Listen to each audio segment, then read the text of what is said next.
WordPress 2FA protection, should you enable it for all users or admins? So let's begin. First, we head to the Settings menu, select Login and Authentication, and click on Two-Factor Authentication. To enable the 2FA, you have to download the Ultimate Security plugin. You will get the link in the description box.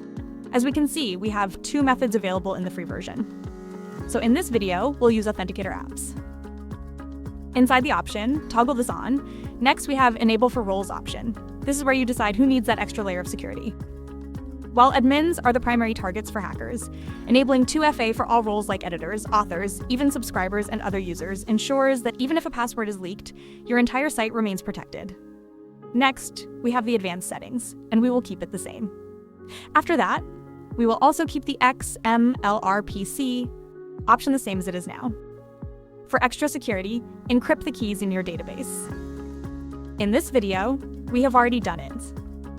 Now, once you've made your choices for the users and are happy with it, just press Save Changes. Now, what does the user see? Each user can go to their WordPress profile to set up their own 2FA. Scroll down to find the Ultimate Security section, select Method to Authenticator Application, and a unique QR code will appear. Now, they simply scan this code with an app like Google Authenticator or Authy. This Reset Private Key changes the key. Now save settings and click Update Profile.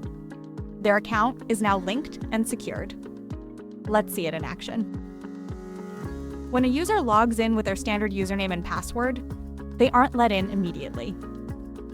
Instead, they are prompted to enter a 6-digit verification code from their Authenticator app. Only after entering the correct code are they granted access. Ultimate Security makes WordPress users' protection seamless for every user.